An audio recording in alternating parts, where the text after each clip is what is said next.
Happy Friday, Hugh and Lisa here. Beautiful people. It's about that time. Hope you're having a fantastic Friday. I hope the week was extremely productive, and I hope you have an amazing weekend. All that good stuff. How are you doing, Hugh Williams? I'm doing pretty good. How are you doing? I am great. Good. I'm glad you are. It appeared that you had a really good week, so I know you were kind of excited.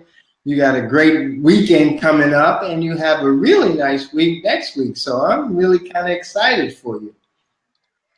Yeah. It's good stuff, good energy, good vibes. I was processing my day because it's long, but my phone died, and I just was thinking about, wow, that appendage you tease me about is going to get me in trouble. Oh, I know that was rough. Just not to be. You probably held it in your hand while it was charging. True. As if it would charge any faster. How frightening. You know me oh so well. Oh my goodness. Hey, you guys. So welcome back to the show. Hugh and Lisa here. We are California licensed real estate professionals. Our office is based out of Inglewood, and we come on every Friday afternoon to bring you real estate news, market trends, updates, in-house activity, local activities, and just anything that is real estate relevant, related, that is impacting not just our lives, but your lives. So please take a moment to drop a comment, say hi, hello. Also, be sure to subscribe, like, and share. Hit that share button and just make sure you empower someone with real estate information. Today's topic, Hugh. Moving, right? Moving with kids. Yeah, moving with kids. And I must say, brought to you by the California Association of Realtors, who provides some valuable information every week that we could disseminate to our clientele, potential clientele, and those of you who may be in the market, may not be in the market, or know someone in the market. This may be valuable to you or someone you know. And so please, as Lisa mentioned earlier, just share the information. If you're at this point and you're not ready to move forward, most of us know a friend or have someone in our immediate circle that is about to make the move, and it's just about sharing information that will make their lives better. Exactly. So let me bring it up on the screen, actually. So let's go here. Boom. And we'll go with this one. Good. Moving with kids, buyers with children, sellers with children. So one of the great things that Lisa and I always talk about is making the transition, whether you're being a seller to another location or whether you're being a buyer to another location. And it's certain things that we should just look at to make those long-term plans work well for you and your family. And one of those things are, if you are selling or buying and you have children, making that adjustment so that it fits into your life schedule and their life schedule. Simple things like selling a home and doing it in a time when the kids are not in school, so that it doesn't cause that much of a disruption. Lisa? Yeah, I was thinking as you say that, especially because we're going into a different season now, right? School's back in. Typically, we expect to see that the market slows down a bit. But even though it slows down, I was actually looking at the market forecast, and it said that sales have actually gone higher this last quarter. So, well, another nice tidbit to understand about purchasing a home. During this time when it appears that the trends are going a little slower, or selling homes are a little slower, this would be a perfect opportunity because homes then don't have as many offers, and you will have a better chance of having your offer accepted, because usually when a person puts their home on the market during this time, it's sort of a need, job relocation, things like that. They're downsizing and they're trying to start their year in a new location. So it's a perfect opportunity for home buyers to come into the market and maybe not get a phenomenal deal, but get a little bit more of a deal, or have more of their options open to them. Right, right. So the infographic that we're sharing is actually on the timeline. We're just going to run through this really quickly, share some updates, and we're just going to end the show. I'm like, because it's Friday. I'm feeling Friday-ish, very Friday-ish right now. So, sellers with children, and it talks about sellers with children sold their home very urgently at 26% of those who were on the market. And it says main reasons for selling was the home was too small, job relocation, and change in a family situation. Once again, this reminds me of my tagline: every life event triggers a real estate need. And as I think about that, I remember one of my dear, valuable clients, friends, family friend now, who I remember when she purchased her home, shortly thereafter, she outgrew her home because the family got bigger. And she said, I need to sell my home like yesterday because we need a bigger home. And I was able to do that. And that is just so real, especially when we're looking at this demographic. And this is what I appreciate about demographic trends, especially I think because what's happening with the younger generation now, they're delaying having children. So Hugh and I talk about this intergenerational thing that's happening, the downsize and the upgrading in home. Like, let's merge the two together, because the older generation has what the younger generation needs. You don't need the 3-bedroom, 2-bath, or the 4-bedroom, 3.5-bath, or the 5-bedroom, 4-bath house anymore. And if it's 2-story, all the more reason you really don't need that if you are now in your older years, because stairs are no fun. You probably a nester now, kids are off to college, people are, live outside of the state, which we're finding that too, right, Hugh? A lot of the older children don't even live locally. Yeah. Well, and another thing that's kind of interesting is sort of dynamics of how homes are sold and how homes are bought are changing now, because the younger generation are staying home a little bit longer.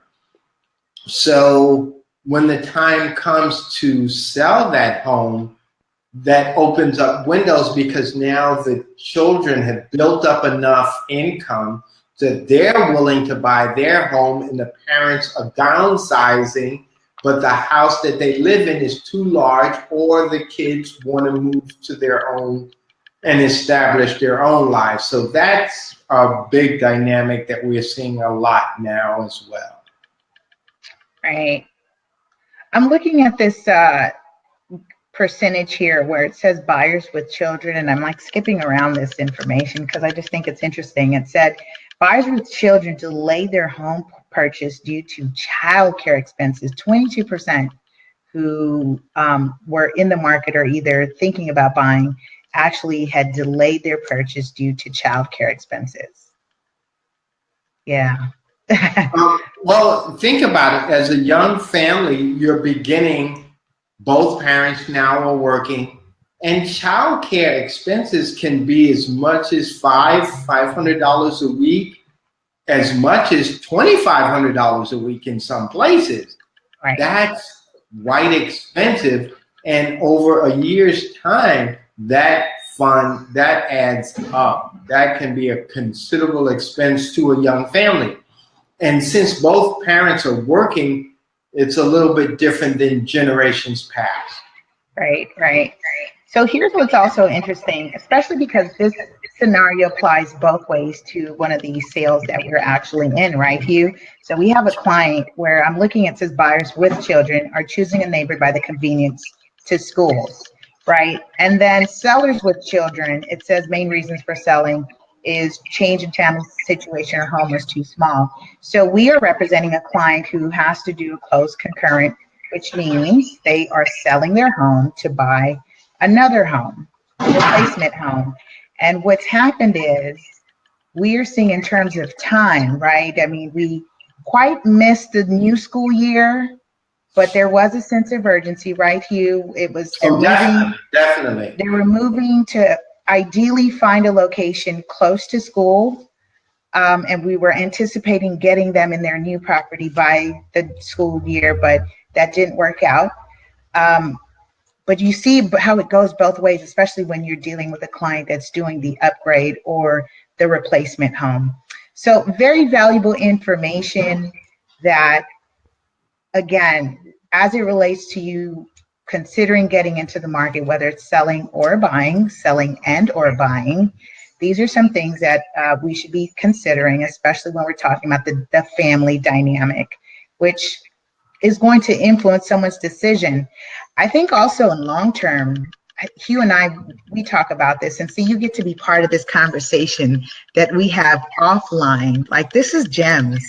This is gems, you guys, for us to even come on here and have this conversation out loud for the World Wide Web to hear, is because Hugh and I talk about, especially when we're setting up a plan, a real estate plan for our clientele who is getting into the market. We talk about what is the plan, 3-year, 5-year, 10-year plan, and ideally where are you purchasing, right? Because you may say, I'm not going to have children, or my children are all grown. But then we're saying, well, are you going to be considering selling? Because then it would be more attractive to purchase a home close to a school, right? You want to expand on that real quick? Yeah, it's as far as you mentioned, the 3-year plan. When you're thinking about how my family is going to look like that far down the line, you should be looking at different things as far as how the place that you're moving will fit into your lifestyle, the community, the schools, the other facilities that you don't even think about, the playgrounds, the stores, and other quality of life items that become very important when you have young children or children under the age of 10. A simple thing like walkability. You may live in a nice house, but how is the walkability? How can you take your kids downstairs, outside, and walk around your neighborhood? So those are all things that in the long term, when you get a professional realtor, they are looking at you and your family, and trying to put you in those kind of positions that you have long-term comfortability and long-term growth. All valuable information. All valuable information. You know what I was looking for, Hugh? I actually wanted to feature some of the new listings that we had, but I don't see it here that I can share. But guess what? We can talk about it, and you guys can check it out. So drop some thoughts, comments, questions in terms of what we're sharing today in terms of selling or buying with children. And again, don't be shy. Feel free to call Hugh and Lisa. If you have any questions, I mean, that's what we're here for. We're here to help you and your long-term real estate goals. So just give us a call, hit us up on Facebook, any questions. We reply to most of our requests within, I'd say 24 hours. We answer all questions. So, and if we don't, please just call us. Hey, I have this question. I need it answered. We are there for you. Very good. Listings this week, we have quite a few, and I don't have the address off the top of my head, which is horrible. I know. Well, because it's quite a few, and we're fortunate to have inventory, so that's a very good thing. Yeah, definitely. In this market, in a seller's market, where you know there's tons of buyers right now, and so it's a great thing to say that we do have inventory, and we continue to have inventory that's available. So but I can give you the breakdown to all of them, and then just call us in case you're interested. We have a wonderful four bedroom, 3-bath, 2-story home in the Lafayette Square area, Wellington Road. It's a fixer-upper, so in case any of you are interested, the asking is $950. Give us a call. We will be more than happy to show it to you. In addition, we have a wonderful listing in Village Green. For those seniors that are downsizing, we have a 2-bedroom, 1-bath, single level. You don't have to worry about the stairs. It's a wonderful community neighborhood area, wonderful opportunity. In addition, we have several more coming up within the next week. We also have one on Chesley that's 3 bedrooms, 1 bath. That's a total fixer-up. I mentioned that last week. That's for, we call it our investors special. Investors special. So if you're interested, give us a call. It's a wonderful opportunity in a up-and-coming area, but the area is more up-and-coming than regentrification. So it's a really nice area. In addition, we have a couple more listings that we are holding off until next week because we are finalizing all the deals, but they're going to be amazing listings. Really nice, really, really nice. I heard the intonation or the inflection of your voice change, so I was like, let me lean in because it sounds like oh yeah, a secret deal. It's off market. Falling out, baby. Not everyone knows. Oh, wow. These are really nice. So thanks to everyone that's been following us and just giving us love and sending us clients. We really appreciate you. Thank you, thank you, thank you so much. Right. Yeah, thank you so much for the referral. That's a blessing. So that concludes today's show, you guys. Hugh and Lisa on our real estate rants and jaunts. And stay tuned next week as we continue to share valuable real estate news with you. Have a great one.